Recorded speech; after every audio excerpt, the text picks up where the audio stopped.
এবার গোসল করলাম, অজু করলাম, 2 রাকাত নফল নামাজ পড়ে বললাম আস্তাগফিরুল্লাহ, হুজুর আমারই তওবা হয়েছে। না, আপনি তো আল্লাহর কাছে দোষ করেননি, আপনি দোষ করেছেন হামজার কাছে।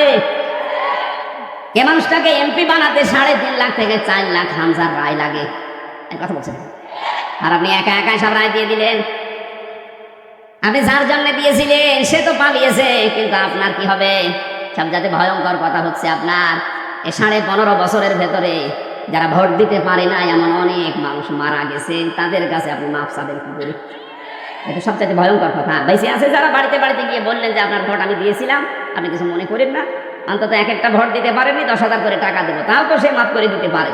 কিন্তু যারা মরিয়ে গেল, কব্বরে আছে, তাদের কাছে আপনি মাফ চাবেন কি করে বলেন? এটা বিশাল ক্ষতি করে ফেললেন, এই ক্ষতিপূরণ আপনি কিভাবে তুলবেন বলেন তো? এরকম ক্ষতি দেশে অনেকের হয়নি।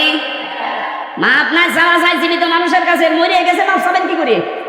কি করলেন বলেন আপনি? এখন নিজের কি ক্ষতি করলেন? এরকম ক্ষতি যেন সামনে কেউ আর না করেন। অনেকে এরকম ক্ষতি করার জন্য মশানে বসে আছে যে দাঁড়ান, খালা হাতে আগে পায়। এই জন্যই তো বিচার ব্যবস্থায় যারা আছে শক্ত হওয়ার জন্য আহ্বান জানাচ্ছি।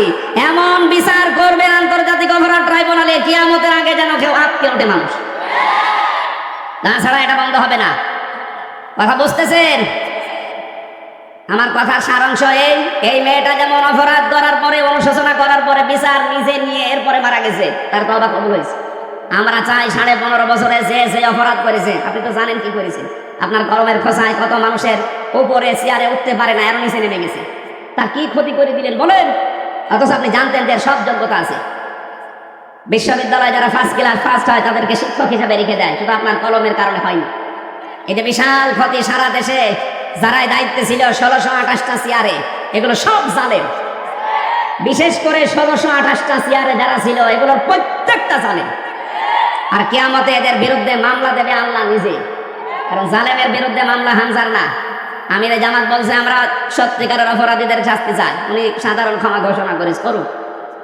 আমরা যদি কিছু নাও বলি, জালেমদের বিরুদ্ধে মামলা সরাসরি দেবে কে? ইন্নামাস সাবিলু আলাল্লাযিনা ইয়াজলিমুনান নাস, সূরা শূরা 42 নম্বর আয়াত। আল্লাহ বলেন আমি নিজে জালেমদের বিরুদ্ধে মামলা দেব। এই কথাটা কত ভয়ঙ্কর টের পাচ্ছেন? যিনি বিচারপতি তিনি মামলার বাদী। এই জন্য আপনার জন্য আফসোস করা ছাড়া আমাদের আর কিছু করার নেই। আপনার জন্য ক্ষমা চাইলেও ক্ষমা হবে না, কারণ জালেমদেরকে আল্লাহ হেদায়েত দিচ্ছে না, দেবেও না। আল্লাহু লা ইয়াহদিল কওমাজ জালিমিন, ইয়াহদি এটা বোঝারে বর্তমান, ভবিষ্যৎ, প্রেজেন্ট, ফিউচার। এই জন্য জালেমদের জন্য আফসোস, সামনে যেন কেউ আবার জালেম না হয়ে যায়।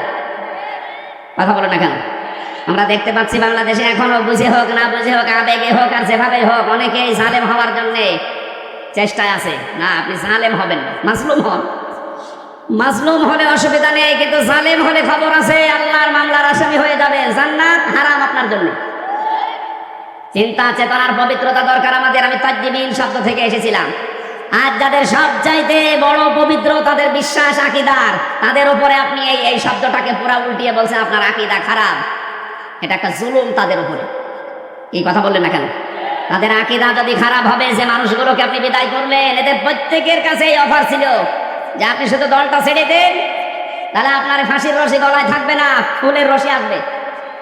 ওরা বলেছিল না, যে আকীদায় আছি ইয়াকুলুনা তাজ্জিবিনা সালামুন আলাইকুম উদখুলুল জান্নাহ, এটা আমরা দেখতে পাচ্ছি, সুতরাং না, জীবনেও পাল্টাবো না।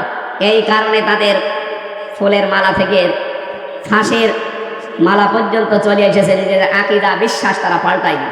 আর আপনি জীবনে কোনোদিন ফাঁসির রশি দেখানোনি, ফতোয়া দিয়ে যাচ্ছেন আপনার আকীদা খারাপ। আকীদা খারাপ হলে তারা এখনো বেঁচে থাকতো আমাদের মাঝে। এই কথা বলেন না কেন? রাজার হালে থাকতো।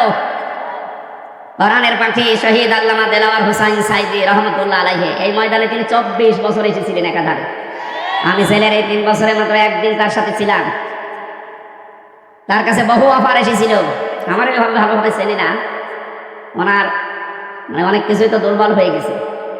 আমি যখন কাছে গিয়ে বলতাম হুজুর আমার চেনেন, আমি হামজা, ওই যে বাশার আলামিন হামজা, তার মানে ওনার ছেলে শামীম সাইদি, মাসুদ সাইদি ভাই, কয়েকজনের নাম বলতো, যে এখন বাইরে এরা কথা বলছে, বাশার ভাই, আলামিন ভাই, হামজা ভাই, হামজা।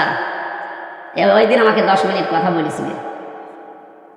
তিনি কয়েকটা কথা বলেছিলেন ওই দিন, আমার এখন মনে পড়ছে। ওনাকে অফার দেওয়া হয়েছিল, শুধু আপনি এই যে আকীদা খারাপ যাদের বলেন, এই দলটা শুধু ছেড়ে দেন, আপনি নিজে একটা দল করেন, নিজে একটা দল করে আপনি নিজেই সভাপতি হয়ে যান।